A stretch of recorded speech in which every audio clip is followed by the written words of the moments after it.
बिस्मिल्लाहिर्रहमानिर्रहीम। अस्सलाम वालेकुम।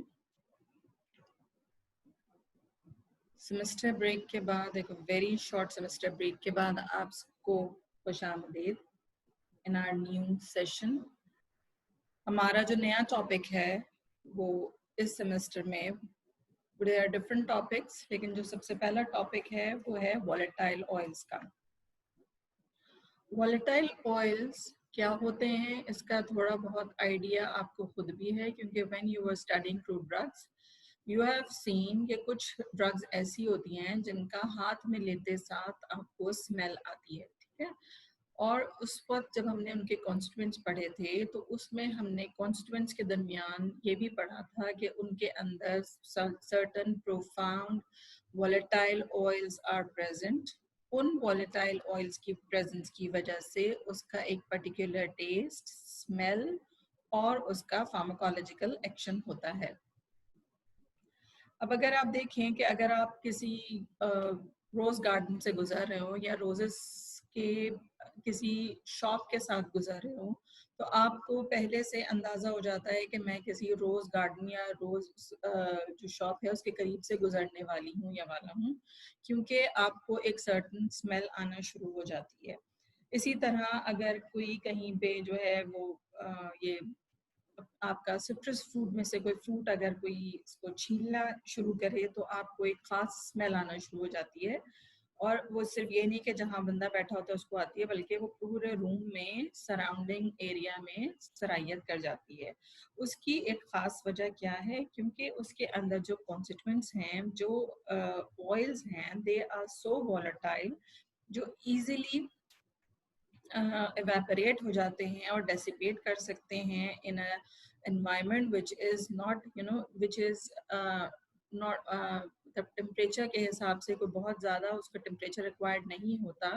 ऐसे कंटेंट्स को वॉलेटाइल कंटेंट्स कहते हैं और ऐसे ऑयल्स को they are called volatile oils. इनको एसेंशियल ऑयल भी कहा जाता है क्योंकि इनका एक खास एसेंस होता है। They produce a specific essence जिसकी बिना पे इनको एसेंशियल ऑयल्स भी कहा जाता है। वॉलेटाइल ऑयल्स यूजुअली हर जो है वो मतलब कॉमनली वैसे सिंगल पार्ट में भी पाए जा सकते हैं, लेकिन ये प्लांट के और एंटायर में भी हो सकते हैं, ये उसके फ्रूट्स में भी हो सकते हैं, खाली फ्लावर में भी हो सकते हैं, लीफ में भी हो सकते हैं। और सर्टन टाइम्स ऐसा भी होता है, उसकी एग्जांपल्स मैं आपको आगे दूंगी, कि एक ही प्लांट के मुख्तलिफ पार्ट से मुख्तलिफ टाइप के जो वॉलेटाइल ऑयल्स हैं वो हासिल किए जाते हैं, ठीक है। सबसे पहली बात तो ये हो गई कि ये जो है ऑयल्स जो होते हैं वो यूजुअली किस में पार्ट्स में होते हैं, ये ग्लैंडुलर सेल्स के अंदर होते हैं, जो कि यूजुअली आउटर पील के अंदर होते हैं, ठीक है। These are actually glandular cells क्या होते हैं, these are tiny pockets basically of cells, जिसके अंदर ये ऑयल्स जो है वो स्टोर्ड होते हैं। And once you rupture those cells, so these oils comes out and they evaporate and they infuse into the surrounding airs, giving its characteristic aroma। अपना एक characteristic उसकी aroma है वो देता है ये, ठीक है।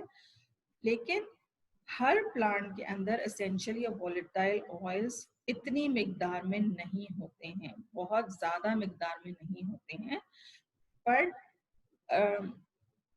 सर्टन टाइम्स जैसे रोज है, इसके अंदर जो आपके पेटल्स हैं, इनकी अगर आप इसमें से देखें तो आप टन्स ऑफ पेटल्स आपको चाहिए होते हैं for only to produce 300 gram of rose oil. अगर आप रोज ऑयल उसमें से एक्सट्रैक्ट करना चाहें तो आपको टन्स ऑफ पेटल्स चाहिए होते हैं इसको रोज ऑयल एक्सट्रैक्ट करने के लिए। और रोज यानी कि ये इतनी लेस अमाउंट में प्रेजेंट होता है, लेकिन इसका लेस अमाउंट का मतलब ये नहीं होता कि ये लेस इफेक्टिव भी होगा। ये अपनी ही उसी माइन्यूट क्वांटिटी में बहुत ज़्यादा इफेक्ट रखता है, ठीक है। सबसे पहला तो ये कि आपको ये स्मेल के थ्रू अपनी एक हैसियत है इसकी, उसके अलावा इसके अदर फार्माकोलॉजिकल, फिजियोलॉजिकल और अदर एक्शंस आर देयर। ठीक है, तो इसकी क्वांटिटी नहीं बल्कि इसकी क्वालिटी पे आप जो है वो ध्यान देंगे कि क्वालिटी इसकी कैसी है। ठीक है। अच्छा, इसके अलावा ये प्लांट में होते क्यों हैं? अब देयर आर न्यूमरस थ्योरीज। सम से कि ये प्लांट अपनी प्रोटेक्शन के लिए जो है वो करते हैं ताकि प्रोटेक्ट रह सकें from certain kind of insects या उसकी अट्रैक्शन या रिपल्जन दोनों के लिए, क्योंकि certain times plants required to attract. जैसे कि अगर ये जो प्लांट्स हैं ये सेंस प्रोड्यूस करते हैं तो उनको बीज अट्रैक्ट होके आती है ना, और पॉलिनेशन का अमल भी इसी तरीके से होता है। तो उधर तो उनकी ये नीड है, रिक्वायरमेंट है पॉलिनेशन के लिए कि वो इस तरह की स्मेल प्रोड्यूस करें। लेकिन there are certain times they produce such smell which repel the insects, इनको रिपल्जन करते हैं जो कि हार्मफुल होते हैं फॉर द प्लांट की ग्रोथ के लिए इटसेल्फ। तो फॉर बोथ अट्रैक्शन और रिपल्जन ये जो है यूज होता है इन प्लांट्स। इसके अलावा it is also suggested that it is important in the transpiration and life processes of plant itself। उसकी transpiration process के लिए बल्कि उसकी अपनी life processes के लिए ये important होता है, क्योंकि ये इसकी मौजूदगी की वजह से they protect the plants against certain diseases। Diseases की से प्रोटेक्ट करने के लिए इस्तेमाल होता है विद इन प्लांट इटसेल्फ। ठीक है। अगर इसको हम ये कहें कि ये हार्मोन है या लाइव ब्लड है ऑफ अ प्लांट, तो ये भी कुछ गलत नहीं होगा कि ये जो है it's a kind of a hormone या live blood of a plant, क्योंकि इनकी जो नेचर है वो हाईली कॉन्सेंट्रेटेड है और एसेंशियल भी है। जिस तरह हमारी बॉडी में हार्मोन्स जो हैं दे आर नॉट अगर कंपैरिजन में देखा जाए तो हमारी बॉडी में हार्मोन्स की जो क्वांटिटी होती है वो they are very less, but they are highly concentrated and they have a very very profound effect. बहुत ज़्यादा जो है ना प्रोफाउंड और एसेंशियल नेचर के इफेक्ट होते हैं। ठीक है। अच्छा, ये मैंने अभी आपको पहले भी बताया कि different parts of the plant में ये जो है वो हासिल किए जा सकते हैं या प्रेजेंट होते हैं, जैसे कि सीड में, बार्क में, रूट्स में और लीव्स में। ठीक है, ये हर तरह के उसमें ये पाए जाते हैं। फ्लावर्स, वुड, बाल्सम, रेजिन्स, ये सब चीज़ें जो है ना इनके अंदर वोलेटाइल ऑयल या वोलेटाइल कंटेंट्स पाए जाते हैं। बल्कि एक और जो है वो एक बड़ी एग्जांपल अच्छी है कि बिटर ऑरेंज जो ट्री होता है उसके अंदर से 3 तरह के अलग किस्म के ऑयल्स मिलते हैं बिटर ऑरेंज ट्री के अंदर से। कौन कौन से होते हैं? जो पेटेड ग्रेन है उसमें से हासिल किया जाता है, वो लीव से हासिल किया जाता है और ट्विग्स से। जबकि ऑरेंज ऑयल जो है वो फ्रूट पील से हासिल किया जाता है, जबकि नेरोली ऑयल जो है वो ऑरेंज ब्लॉसम से यानी उसके फ्लावर से नेरोली ऑयल निकलता है। और इन तीनों की अपनी अपनी खासियत, अपनी अपनी अहमियत और अपने अपनी फार्माकोलॉजिकल एक्शंस हैं। ठीक है। इसी तरह क्लोव ट्री जो है वो प्रोड्यूस करता है different types of essential oils from its buds, stocks and leaves. तीनों से different type of oils are collected, whereas Scotch pine yields distinct oils from its needles, wood and resins। Scotch pine tree में से आपको resinous material भी मिलता है और उसका जो aroma है और जो उसकी जो oil है वो different होता है as compared to which extract from needles और wood से। ठीक है, तो Scotch pine tree से आपको नीडल, वुड और रेजिन से मिलता है। आपको ऑरेंज ऑयल ट्री का बताया मैंने, क्लोव का, कि ये इट इज नॉट नेसेसरी कि आप मैं ये नहीं कह रही कि हर पार्ट ऑफ प्लांट से आपको different type of essential volatile oil मिलेगा। इट मीन्स कि सिमिलर भी हो सकता है, बट इट्स नॉट जो है ये सर्टन नहीं है कि आप इसको 100% ये कहेंगे कि ये आपको सिमिलर मिलेगा, बल्कि देयर आर सर्टेन टाइम्स जब आपको different parts of the plant से different types of the volatile oils are collected. ठीक है, अच्छा किस तरह से कलेक्शन किया जाता है ना, ये भी एक आर्ट है, क्योंकि there are different types of volatile oils which are collected at different times, course of time. हर ऑयल एक वक्त में हासिल नहीं किया जाता। जैसे रेजन्स हैं, इनका एक स्पेसिफिक टाइम होता है, उसमें उनको कलेक्शन किया जाता है। इस तरह जो फ्लावर है, फ्लावर से जो लिया, या ऑरेंज ऑयल से, ऑरेंजेस फ्रूट से जो आप हासिल कर रहे हैं, हर किसी का एक स्पेसिफिक टाइम है। और ये मज़े की बात ये है, बल्कि ये बड़ी उसकी बात है कि हमारे जो एंसेस्टर्स हैं, जो हमारे अर्लियर सिविलाइजेशन है, उन्होंने इस बात को रियलाइज किया through their own thinking and knowledge pattern कि किस प्लांट के किस हिस्से से कब कौन सा ऑयल हासिल किया जा सकता है। ठीक है, अब अगर एंशियंट यूजेस इसकी देखी जाए, ये जो आपको ऊपर की तरफ नजर आ रहा है, ये तिब्बत में यूज होता है, या अगरबत्ती भी कहलाती है। ये बेसिकली जुनिपर के स्प्रिंग्स होते हैं। ये अगर आपने मूवीज में या कोई जो आपने कोई डॉक्यूमेंट्री देखी हो अगर तिब्बत के बारे में, तो आप उसमें देखेंगे बुद्धा के जो टेम्पल्स होते हैं ना, उसके अंदर ये जलाई जाती हैं। और अक्सर आप इसी तरह से जो है वो जैसे ये सारी आपको ये इकट्ठा नजर आ रही है ना, यूजुअली ये इसी फॉर्म में 2 या 3 इकट्ठा करके जलाई जाती हैं। ठीक है, तो वैसे अगर देखा जाए एंशिएंट सिविलाइजेशन में, तो परफ्यूम्स का और इंसेंसेस का जो इस्तेमाल है वो करीब 1000 ऑफ इयर्स ओल्ड है। इंसेंसेस, ये जो नीचे आपको ये नजर आ रहा है, ये फ्रैंकिनसेंस है। ये फ्रैंकिनसेंस जो है वो एक खास तरह का एरोमेटिक रेजिन है, जो कि हासिल किया जाता है फ्रॉम जीनस बॉसिवेला से। एक ट्री है, उससे हासिल किया जाता है। ठीक है,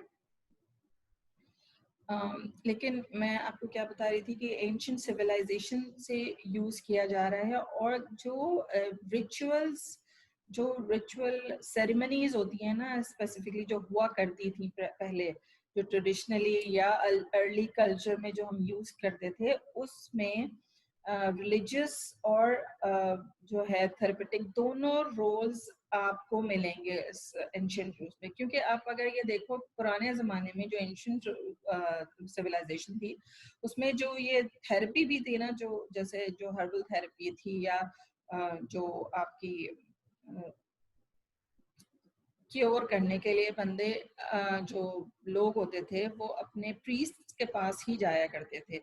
ठीक है, तो रिलीजियस सेरेमनीज में भी और अगर थेरेपेटिक यूज जो होता था, दोनों में ही यूज होता था, बिकॉज उसका जो सोर्स है वो एक ही है। क्योंकि आप अपना इलाज के लिए भी और आप अपनी और चीजों के लिए भी एक ही जगह जाया करते थे। ठीक है, तो इसलिए आपकी जो एंशिएंट सिविलाइजेशन है, उसके अंदर दोनों के अंदर, यानी कि रिलीजियस सेरेमनीज के अंदर भी और वैसे भी इसका यूज जो है वो कॉमन है।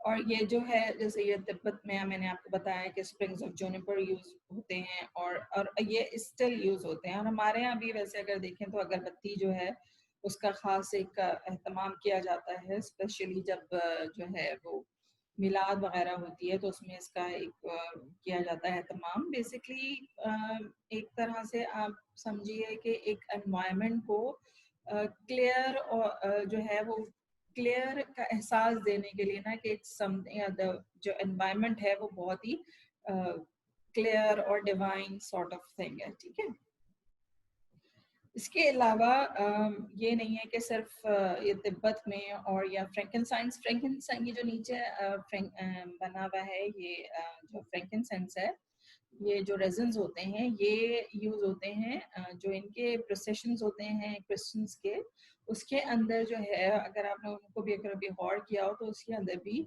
इसको जो है वो जैसे होता है ना, कोयला एकदम गरम करके और उसके ऊपर रखा जाता है तो धुआं निकलता है। वो हम ये इसके साथ भी करते हैं, लोबान के साथ भी होता है, वो भी यही होता है। तो ये फ्रैंकिनसेंस जो है, ये गुड स्मेल होती है लोबान एज कम्पेयर टू लोबान, तो ये उसको जलाया किया जाता है इन देयर रिलीजियस सेरेमनीज। सिर्फ ये नहीं, बल्कि हिंदुइज्म में भी वैदिक लिटरेचर में आपको इसका इस्तेमाल मिलेगा अराउंड 2000 BC ओल्ड जो है उसमें आपको वैदिक लिटरेचर के अंदर मिलता है, जो कि अराउंड 2000 BC ओल्ड है। अगर देखा जाए तो आई थिंक जो ओल्डेस्ट है वो 3000 है, एंड देन वो आपको मैं लेटर बताऊंगी कि वो कौन सी उसमें था। तो ये ऑलमोस्ट इतनी पुरानी इसकी यूजेज है। वैदिक लिटरेचर में अराउंड 700 सब्सटेंस जो है वॉलेटाइल सब्सटेंसेस लिस्ट किए गए हैं, जिनमें सिनेमन है, स्पाइकनार्ड है, जिंजर है, मायरा है, कोरिएंडर है और सैंडलवुड है। स्पाइकनार्ड जो है उसको मस्क रूट भी कहते हैं, ठीक है। Cinnamon, ginger, musk root, myrrh और कोरिएंडर और सैंडलवुड।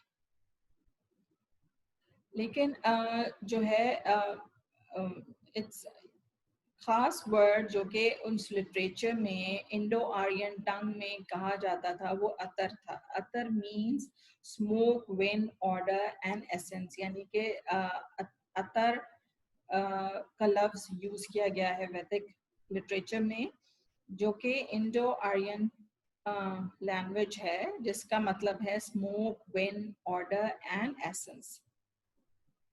इसके अलावा और भी वेदास हैं जिसके अंदर जो है वो इसका जिक्र है वोलेटाइल कॉन्स्टिट्यूएंट्स का, जो कि रिलीजियस और थेरेपेटिक दोनों पर्पसेस के लिए यूज की जाती थी, ठीक है।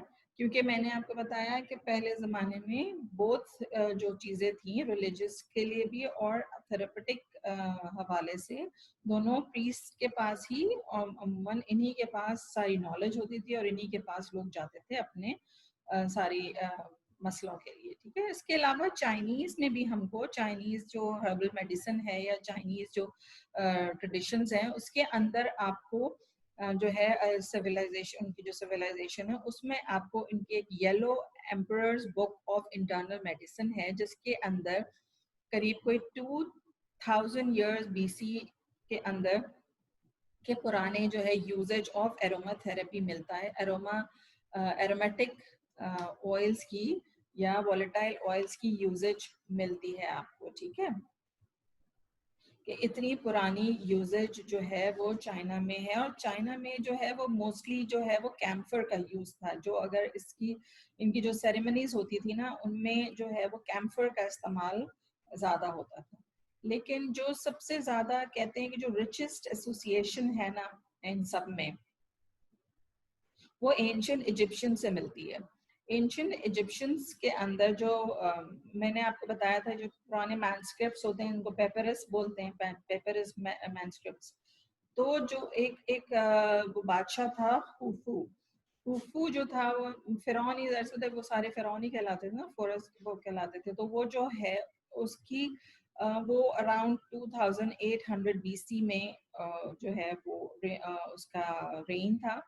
और उससे जो है जो रिकॉर्ड किया गया, जो उसके मैनस्क्रिप्ट्स मिले हैं उसके ज़माने के, उसमें जो है ना बहुत सारी हर्ब्स जो है वो मिली हैं, जो कि यूज़ की जाती थी फॉर देयर ओन, जो है ना एज अ फाइन ऑयल या परफ्यूम के तौर पे यूज़ की जाती थी, ठीक है।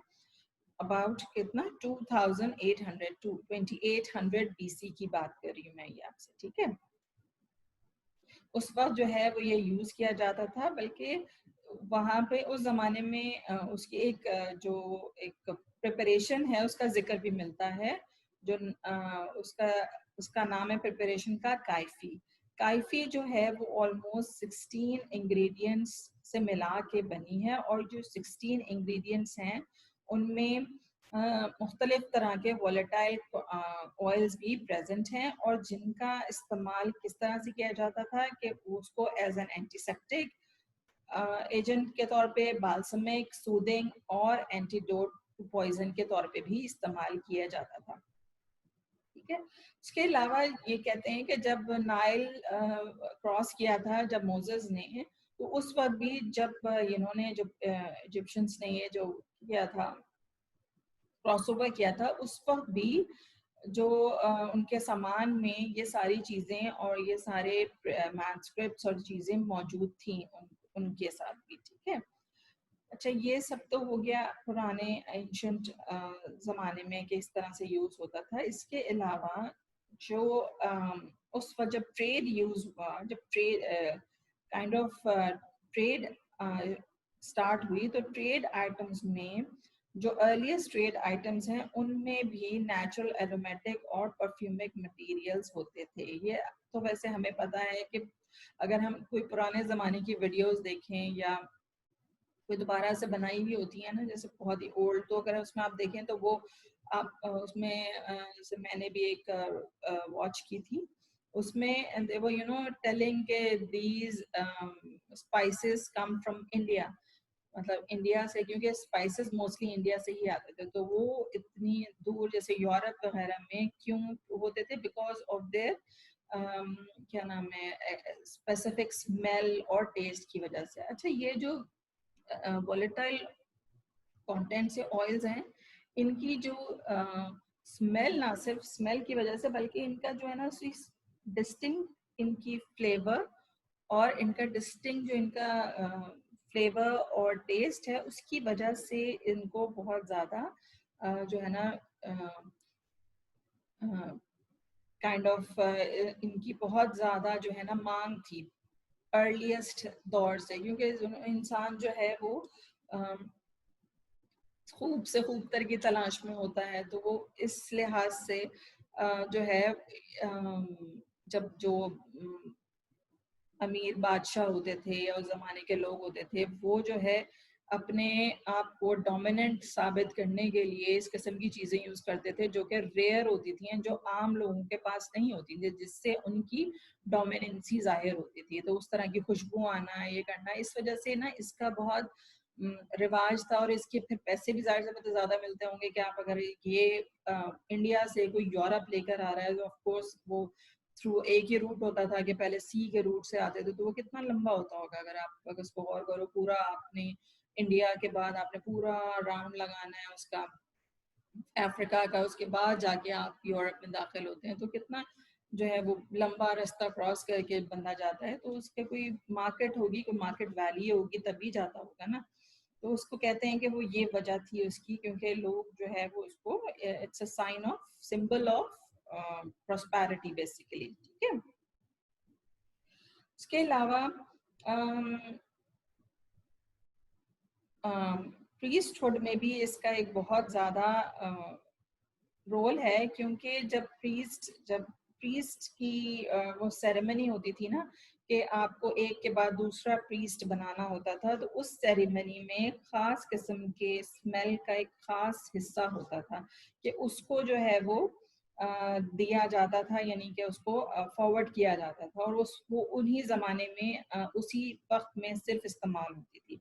उसमें एक ऑयल जो कि बहुत मशहूर था उस ज़माने में, दैट वाज एनोइंटिंग ऑयल।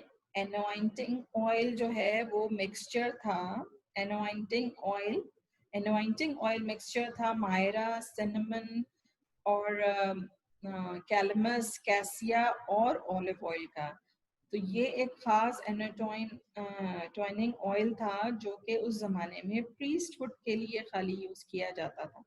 इसके लिए मायरा, सिनेमन, अब सिनेमन कहाँ से हासिल होता होगा? मोस्टली बिकॉज ये जो है फुट ऑफ हिमालयाज में होता है, तो ऑफकोर्स ये इंडिया से यहाँ से ट्रांसफर होता होगा। तो ये ऑलिव ऑयल ऑफकोर्स स्पेन से आता होगा। तो अगर आप ये देखो तो ये किस कदर डिफरेंट जगहों से जमा कर ये मैं आपको यूरोप का बता रही हूँ कि यूरोप में जो है वो बेसिकली यूज होता था ये, ठीक है, ईस्ट के अंदर। इसके बाद रोम और मेडिटेरेनियन रीजन, इसमें भी रोमन्स में भी जो है वो जो वॉलेटाइल ऑयल्स हैं या परफ्यूम्स हैं या इनका जो इस्तेमाल है वो बहुत प्रोफाउंड था। ओल्ड एज में जो ओरिएंट एज था ना, जो जैसे कहते हैं रोमन का जो एज था, उसके अंदर वो लोग कैम्फर जो है वो चाइना से इंपोर्ट करते थे, सिनेमन इंडिया से, गम्स जो है वो अरेबिया से, रोज फ्रॉम सीरिया से, and they they use these things, ठीक है। और ये सिर्फ जो ये जो करते थे ना ये इम्पोर्ट, इसको ये नहीं है कि ये मतलब ये बहुत ही खुलेआम जो है ना होती थी। कहते हैं कि ये रोमन जो है इसको बहुत ही सीक्रेटली गार्ड करते थे, बिकॉज दे बिलीव, वो उनके अपने बिलीव्स होते हैं कि because they want to look distinct ना, एक खास वो था उनका। रोमन्स का भी आपको पता है एक दौर था एक पूरा, जिसमें एक रोमन्स जो है वो अपने आप को एक खास, उन्होंने इतना रूल किया, तो वो उस चीज को बड़ा गार्ड करते थे, सेफली गार्ड करते थे इस चीज को। इसके अलावा जो एंशंट हिस्ट्री है उसके अंदर हेरोडोटस जो है उसका भी बड़ा जिक्र आता है, क्योंकि हेरोडोटस जो था वो फर्स्ट बंदा था जिसने मेथड ऑफ डिस्टिलेशन टर्पेंटीन का जो है वो रिकॉर्ड किया था। टर्पेंटीन की डिस्टिलेशन जो है अबाउट कोई 425 बीसी में, ठीक है। लेकिन हेरोडोटस जो है वो फर्स्ट वन नहीं था डिस्टिलेशन अपैरेटस बनाने वाला, लेकिन टर्पेंटीन की जो डिस्टिलेशन है वो उसने सबसे पहले रिकॉर्ड की थी हेरोडोटस ने, ठीक है। इसके अलावा डाइस्कोडाइज जो साहब थे, इनका भी बहुत सारे प्लांट्स और इन्होंने यूज किए, और इसकी जो एरोमेटिक जो उसके इंग्रेडिएंट्स हैं उनको एम्प्लॉय किया और उनको यूज किया, और वो भी आपको मटीरिया मेडिका से आपको उसके डाइस्कोडाइज के जो फाइंडिंग्स हैं वो आपको मटीरिया मेडिका में मिलते हैं, और जो ये वाली स्पेसिफिक मटीरिया मेडिका है उसको हर्बेरियस बोलते हैं, ठीक है, जिसके अंदर डाइस्कोडाइज जो है उनके जो फाइंडिंग्स हैं वो रिकॉर्डेड हैं। इसके अलावा हिपोक्रेट्स ने भी जो जिसको फादर ऑफ मेडिसिन भी कहा जाता है, उसने भी अपने प्रिस्क्रिप्शंस में परफ्यूम्स को, फ्यूमिगेशन को जो है वो एक खास उसकी है, मतलब उसने प्रिस्क्राइब किया है किसको, फ्यूमिगेशन को और परफ्यूम्स को और फर्मेंटेशन, ठीक है, इन सबको इन्होंने प्रिस्क्राइब किया है, इनके उसमें मिलता है। इसके अलावा एक काइफी, जैसे इजिप्शियन काइफी यूज करते थे ना, इसी तरह जो है ग्रीक्स ने जो है सिनेमन, मायरा और केसिया जो है इसकी कॉम्बिनेशन से एक प्रिपरेशन बनाई थी जिसे मेगालियन बोलते हैं, और इसको डिफरेंट एलिमेंट्स के लिए यूज किया जाता था, ठीक है। मेगालियन काइफी मैंने आपको बताया था 16 इंग्रेडिएंट्स है ना, लेकिन जो ये है मेगालियन, इसके इंग्रेडिएंट्स है मायरा, सिनेमन और कैसिया, ठीक है। अच्छा, इसके बाद एल्केमी का दौर आता है। एल्केमी जो है वो समझिए एक तरह से ब्रिज थे बिटवीन ईस्ट एंड वेस्ट, और एक ब्रिज थे बिटवीन ओल्डर और न्यूअर सिविलाइजेशन के दरमियान, ठीक है। अच्छा, इसमें अल्केमी के दौर में जो है एवेसिना। एवेसिना इज अराउंड 980 से 1037 एडी के दरमियान ये आए थे। एवेसिना हम पढ़ चुके हैं। एवेसिना के और भी बहुत सारे जो है ना, जो उनकी भी बहुत सारी नॉलेज है माशाल्लाह, और उनके बहुत हमने जो है वो पढ़ा कि वो कितना उनकी जो बुक्स हैं वो स्टिल यूज होती हैं, और बहुत जो है अभी भी उनके बुक्स इतनी ऑथेंटिक हैं कि आप उनको यूज कर सकते हैं फॉर देयर मेडिसिनल पर्पसेस के लिए, इवन फॉर सर्जरी, और उसके लिए जो है ना आपको पता है वेसिना की बुक है। उन्होंने एक उनकी जो हंड्रेड्स ऑफ बुक्स हैं उनमें से एक जो बुक है वो एंटायरली उन्होंने फ्लावर को डेडिकेट की है, और वो कौन सा फ्लावर है जिसका इस्लाम में भी बहुत ज्यादा, यानी हम जैसे कहते हैं कि हमारे यहाँ यूज है, that is rose.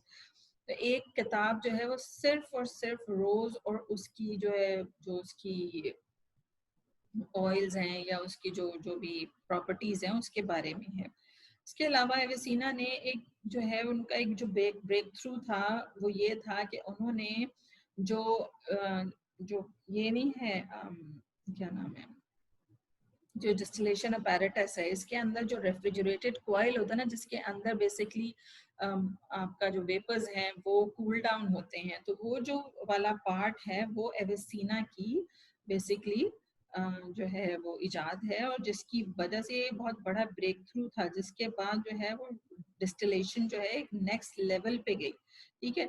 Distillation apparatus as such जो है वो मुस्लिम्स की जो है इजाद नहीं है, ये बेसिकली जो है वो आर्यंस की इजाद था। और इसके रुइंस जो अबाउट 3000 बीसी के जो रुइंस मिले थे ना, ये इसके पास टेक्सिला के पास पाकिस्तान में, टेक्सिला के पास जो म्यूजियम है उसके अंदर, बल्कि ये टेराकोटा का जो है वो डिस्टिलेशन अपैरेटस बना हुआ रखा है, वो आप जाके देख सकते हैं कि इसके अंदर जो डिस्टिलेशन अपैरेटस है टेराकोटा का, वो जो है आपको मिला था, वो था अराउंड 3000 बीसी ओल्ड, ठीक है।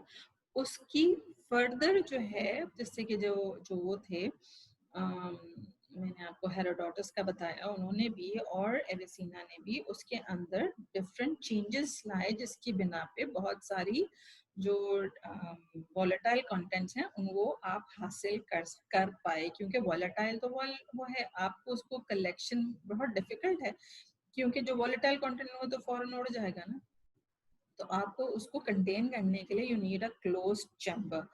फॉर दैट दे, अब उसमें जब भी पहले कलेक्शन होता होगा, ये जो टेराकोटा का मैं आपको बता रही हूँ, इसमें ऑफ कोर्स उसमें कितना जाया भी होता होगा उसका, ठीक है, लेकिन उन्होंने बहरहाल फिर भी उन्होंने एक अपैरेटस बनाया जिससे कलेक्शन हुई। पर एविसीना ने एक रेफ्रिजरेटेड कॉइल बनाया जिसके बिना पे उसकी कलेक्शन ईजियर हो गई, ठीक है।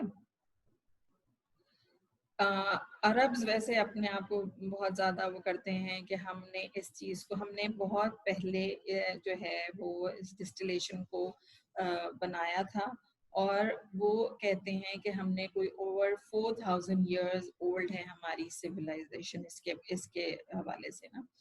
अब मतलब देयर आर सर्टन, हर कोई अपने हिसाब से थोड़ा सा समझें कि एक तरह से डिफरेंट जो है वो हिस्ट्री के वो स्ट्रेट नहीं है, बल्कि देर आर डिफरेंट, जो क्या कहना चाहिए इसको, कि लोगों ने दावे किए हैं मुख्तलिफ, ठीक है ना, वो मुख्तलिफ एज में मुख्तलिफ लोग जो है वो दावे करते रहे हैं, ठीक है।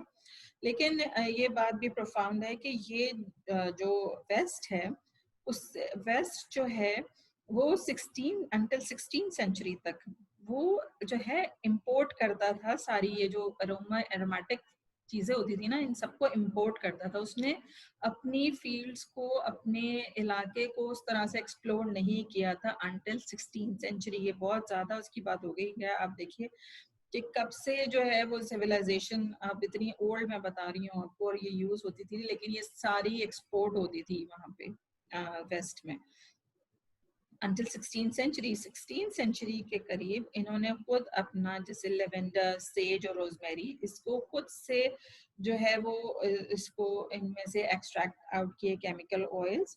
और अच्छा, हो सकता है उससे पहले भी हो, लेकिन रिकॉर्डेड नहीं है। जो रिकॉर्डेड है वो अराउंड, जो प्रिंटेड मटेरियल मिलता है, प्रिंटेड मटेरियल में जो उनकी है, उसमें जो है अराउंड 1470 से 1670 के दरमियान जो है वो जो है आपको डिस्टिलेशन इसके अंदर मिलती है, जो कि लेवेंडर, सेज और रोजमेरी ऑयल के लिए की गई थी, ठीक है। तो बेसिकली ये उससे पहले सारी जो एरोमेटिक चीजें थी वो इंपोर्ट किया करते थे उससे पहले, लेकिन देन लेटर इनके यहाँ खुद भी जो है वो डिस्टिलेशन स्टार्ट हुई और वो रिकॉर्ड भी हुई, ठीक है।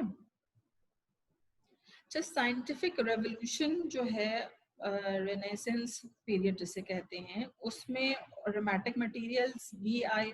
रेनेसेंस जो दौर था उसके अंदर ऑफ कोर्स बाकी जो है वो जगह तो साइंस में जो है उसने तरक्की की, इसमें साथ साथ एरोमेटिक सब्सटेंसेस में भी की।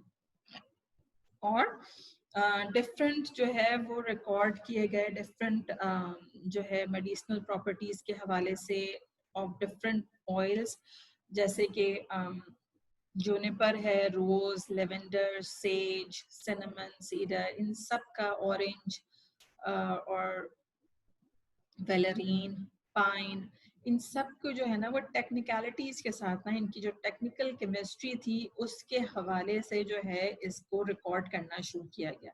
यानी कि उनकी जो पूरी अपनी प्रॉपर्टीज थी, अपने उसके हवाले से इनको जो है वो यूज इसको जो है वो जॉट डाउन करना शुरू किया गया। और जो है इसके अलावा जो परफ्यूम इंडस्ट्री थी ना वो भी थोड़ी डेवलप होना शुरू हो गई है इस जमाने में। रेनेसेंस के पीरियड में मैं आपको बता रही हूँ कि उसमें जो है वो परफ्यूम इंडस्ट्री भी फ्लरिश करना शुरू की, और स्पेशली फ्रॉम फ्रांस जहाँ से ये स्टार्ट हुई, और इसे कहते हैं ये एंड ऑफ 17th सेंचुरी में स्टार्ट हुई ये परफ्यूम इंडस्ट्री जो स्टार्ट हुई, ठीक है। और ये उनकी अब ये एक तरह से पहचान बन गई है ना, हम कहते हैं कि जो फ्रांस जो खुशबुएं हैं वो फ्रांस से आती हैं, ठीक है। ये उन्होंने उस जमाने में, हालांकि आप अगर देखो तो कितना पुराना है ये, but we were you know we were unable to put a landmark on anything ना, किसी पे हम ये नहीं कह सकते कि ये हमारी इजाद थी, लेकिन अब उन्होंने खैर इसको यूज कर लिया है।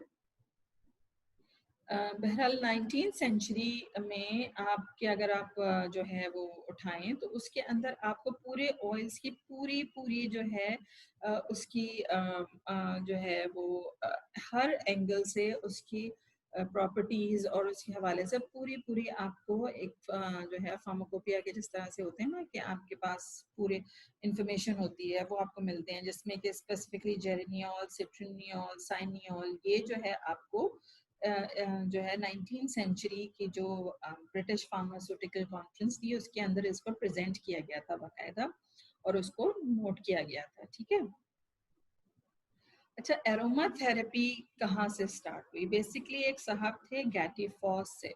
गैटी फॉस से 1928 में, ये फ्रेंच केमिस्ट थे, ये अपने उसमें काम कर रहे थे, ठीक है।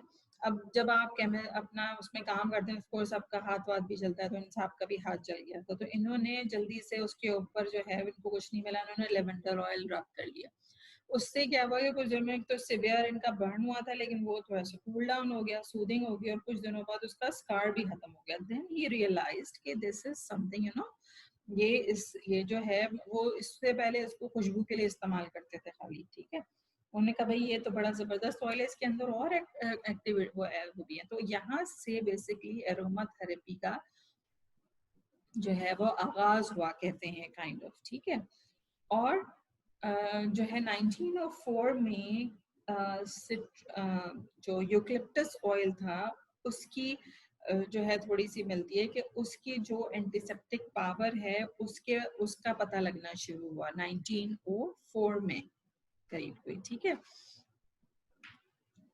So 1964 में एक साहब थे डॉक्टर जीन वेलनेट, उन्होंने एरोमा थेरेपी का बाकायदा नाम यूज किया, ठीक है। एरोमा थेरेपी के हवाले से एक उन्होंने पूरा एक जो है 1964 में एक डॉक्यूमेंट पब्लिश किया एरोमा थेरेपी के नाम से। और जो ये साहब थे इन्होंने डिफरेंट प्लांट्स मटेरियल को, डिफरेंट वॉलेटाइल मटेरियल्स को उसमें जो है वो उसमें डिस्क्राइब किया, जिसके किस हवाले से कि वो उनको एज अ स्पेसिफिक मेडिसिन या साइकेट्रिक डिसऑर्डर की यूजेज के हवाले से उन्होंने इस पे जो है ना 1964 में इसको जो है वो पब्लिश किया।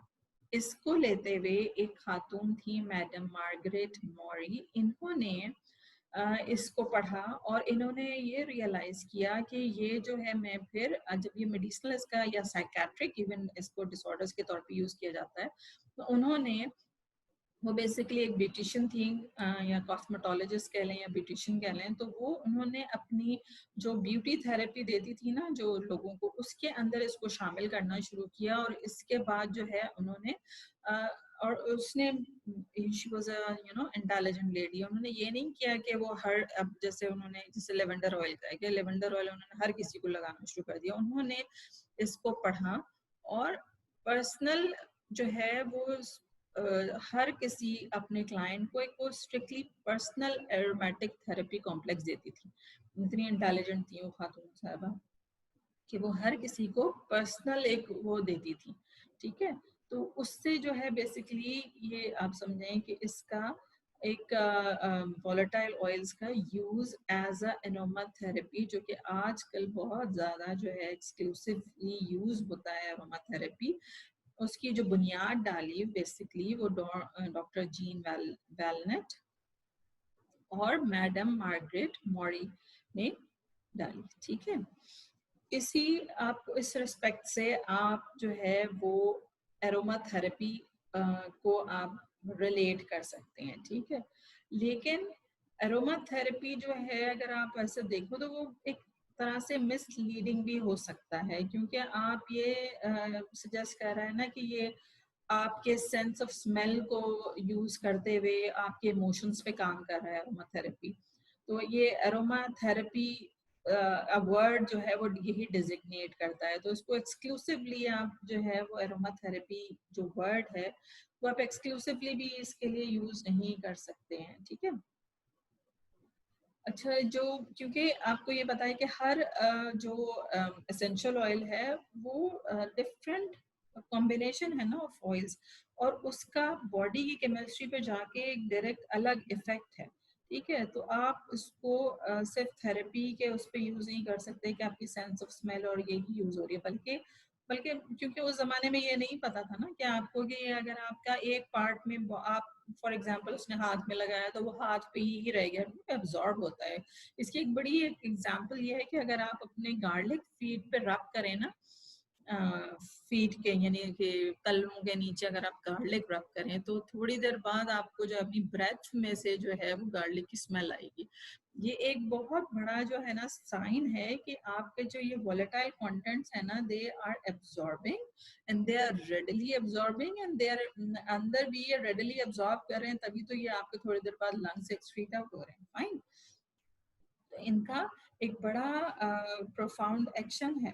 ठीक है, अब इसमें अगर देखें तो मैं अगर आपको बताऊं कि कौन कितनी जल्दी होता है एब्जॉर्ब, तो आप जो एग्जांपल मैं देती हूँ, फॉर एग्जांपल जैसे टर्पेंटीन है वो 20 मिनट्स लेता है एब्जॉर्ब होने में। यूक्लिप्टस और थाइम जो है वो 20 to 40 मिनट्स लेते हैं। Citronella, pine, lavender, geranium 60 to 80 minutes लेते हैं। Coriander, peppermint, they take about 100 to 120 minutes. ठीक है, अच्छा, यूजुअली एसेंशियल ऑयल्स को कहा जाता है they have 3 distinct modes of action है। उसके usually 3 distinct mode of action है। Number 1 pharmacological, number 2 physiological and number 3 is psychological. Pharmacological में आपको पता है क्या है कि वो एब्जॉर्ब हुआ, ब्लड स्ट्रीम में आया और फिर उसने उसने अंदर जाके किस चीज को स्टिमुलेट किया। Certain times they carry their own actions and certain times they go and they basically release different hormones या enzyme जिसके थ्रू काम होता है। सेकेंड इज साइकोलॉजिकल, मीन्स कि या तो वो सेडेटिव है या स्टिमुलेटरी है, ऐसा भी हो सकता है। thirdly साइकोलॉजिकल है। साइकोलॉजिकल मीन्स कि हर इंडिविजुअल इनहेल करने के बाद किस तरह का रिस्पॉन्ड कर रहा है। ठीक है, that is the psychological action of the therapy. ठीक है, हर्बल मेडिसिन के अंदर भी जो है एक खास हैसियत है हर्बल मेडिसिन के अंदर एरोमेटिक कंपाउंड्स की, एरोमाथेरेपी की, जिसमें एग्जांपल इसकी अगर आप देख लें तो जर्मन कैमोमिल की ले लें। जर्मन कैमोमिल जो है वो बहुत एंशिएंट यूज है इसका, जो कि इन्फ्यूजन, टिंक्चर और डिकॉक्शन के तौर पे यूज होता है। अच्छा, जर्मन कैमोमिल को अगर आप मतलब अगर आप इसको एरोमा थेरेपी के तौर पे यूज करें ना अगर, तो ये इसका इफेक्ट डाइजेस्टिव इफेक्ट जो है ना वो इतना प्रोफाउंड नहीं होता एज कम्पेयर टू अगर आप इसे इंजेस्ट करें। ठीक है, इसलिए कि जब आप इंजेस्ट करते हैं तो जो अदर कंटेंट्स हैं इसके आते हैं, दैट इज बिटर्स और टैनिन्स, वो जाके, क्योंकि जब आप डाइजेस्टिव सिस्टम की बात कर रहे हैं ना तो बिटर्स और टैनिन्स आपको पता ही जाके स्टिमुलेट करते हैं। ठीक है, तो डाइजेशन में हेल्प करते हैं, एड आउट करते हैं। तो जर्मन कैमोमिल जो प्लांट है उसको अगर आप इंजेस्ट करेंगे तो ज्यादा अच्छा एक्शन होगा फॉर किसके लिए, डाइजेस्टिव डिसऑर्डर्स के लिए। अदर देन दैट जो इसका जो जर्मन कैमोमिल का जो अगर आप उसका एक्टिव जो है, जो मेजर कंपोनेंट है, जो वोलेटाइल कंपोनेंट है, वो केमिजोलिन है। केमिजोलिन अगर आप वैसे इसको एक्सट्रैक्ट आउट करते हैं तो उसकी क्या क्या है कि इसकी पेन रिलीविंग है, एंटी स्पाज्मेटिक है, वुंड हीलिंग है, एंटी इंफ्लेमेटरी है, और ये यूज होता है in the treatment of nervous condition, insomnia, dermal irritation के तौर पे। लेकिन आप ये देखो कि इसको अगर आप इंजेक्शन कर रहे हो, इंजेस्ट कर रहे हो, तो कितना डिफरेंट इसका एक्शन है, और अगर आप इसको जो है वो एरोमा थेरेपी या उसके लिए आप एक्सटर्नल यूज के लिए काइंड ऑफ यूज कर रहे हैं, तो कितना डिफरेंट एक्शन है इसका। इसी तरह पेपरमेंट के बारे में भी कहा जाता है। पेपरमेंट वैसे अगर आप एरोमा थेरेपी पे यूज कर रहे हैं तो इसका एक्शन मेनली जो है वो रिस्पिरेशन के ऊपर है, ठीक है, रिस्पिरेटरी है, यानी एंटी स्पाज्मोटिक और एंटीसेप्टिक एक्शन होगा। लेकिन if you are taking it, अगर आप इसे इंजेस्ट कर रहे हैं तो आप as a whole herb use करते हैं, और इसका जो सारा एक्शन है वो आपका डाइजेस्टिव एक्शन होता है, ठीक है। अच्छा, फॉर इट्स अगर आप जो है वो आप देखें एसेंशियल ऑयल्स को, अगर उसकी थेरेपेटिक गाइडलाइंस देखें तो उसको आपका एक कोड ऑफ प्रैक्टिस आपको बनाना पड़ता है कि आप एरोमेटिक थेरेपी जो है, एरोमा थेरेपी, वो खाली आप जो है वो एक्सटर्नल रेमेडीज के लिए ही यूज करेंगे, ठीक है। Volatile oils should use only for external therapies. क्यों? क्योंकि इसका जो वोलेटाइल कंटेंट्स है ना, अगर आप खाली निकाल रहे हैं, जैसे मैंने आपको इससे पहले एग्जांपल दी थी किसकी, जर्मन कैमोमिल की, जो कैमेजोलिन है, इनका जो वो है ना, यूजुअली जो वोलेटाइल कंटेंट्स हैं, उनका जो म्यूकस मेम्ब्रेन है ना, उनके ऊपर बहुत ज्यादा जो है ना डैमेजिंग एक्शन भी होता है। तो आप मोस्टली जो वोलेटाइल कंटेंट्स हैं उनको आप यूज करते हैं फॉर देयर जो है फॉर देयर वेपराइजिंग या इनहेलेशन, या उसके लिए यूज करते हैं आप, ठीक है, ताकि आप उसके थ्रू जो है वो यूज करें। And there are superficial, only superficial there are guidelines, कोई ऐसा सच रूल नहीं है, but there only superficial guidelines are available. अच्छा, कोई भी चीज़, अब ये मैं आपको जब भी कोई हर्ब या पढ़ा रही होती हूँ तो आई ऑलवेज से कि कोई भी चीज़ 100% सेफ नहीं है, ठीक है। उसके कुछ सेफ्टी असूल होते हैं जो आपको प्रिकॉशनरी मेजर्स के तौर पे अपने जहन में रखने पड़ते हैं। इसी तरह से आपको वॉलेटाइल ऑयल जो ऑयल्स हैं उनकी भी आपको ये जहन में रखना पड़ेगा कि वो कॉन्ट्रा इंडिकेशंस हैं किन किन कंडीशंस में। ये बहुत ज़्यादा इम्पोर्टेंट है। फॉर एग्जाम्पल, जैसे हाई ब्लड प्रेशर है अगर किसी को, तो वो अवॉइड करेगा फॉलोइंग ऑयल्स। कौन कौन से ऑयल्स अवॉइड करेगा if the person has high blood pressure? That is hyssop oil, rosemary, sage and thyme। And homeopathy के अंदर होम्योपैथिक ट्रीटमेंट जो है वो कंपैटिबल नहीं होती है किस किस के साथ? Black pepper, camphor, eucalyptus and mint oil. Pregnancy में आप तो बहुत ज़्यादा एहतियात की ज़रूरत है। And most of the oils I have seen, I have studied कि most of the essential oils are contraindicated in pregnancy, जबकि बेबीज और चिल्ड्रन के अंदर इसको कहा जाता है use with care in accordance with age. That is, अगर 0 to 12 मंथ्स है तो use just 1 drop of even, अगर क्योंकि बच्चों के उसमें यूज होता है लेवेंडर, रोज, कैमोमिल ऑयल जो है, वो आप सिर्फ मैंड्रीन ऑयल 1 ड्रॉप यूज करें उस ऑयल का। अगर आप बाथिंग से पहले वो बच्चों को मसाज किया जाता है ना, इन्फेंट्स के अंदर 2 to 3 drops are safe. Children up to 6 to 12 years use as for adults in half the stated amount, while teenagers can use as directed for adults, ठीक है। इसके बाद हम इसका बॉडी एक्शन और एप्लीकेशन और बॉडी पे जो उसके डिफरेंट जो है ये पढ़ेंगे इन आवर नेक्स्ट लेक्चर इंशाल्लाह, ठीक है।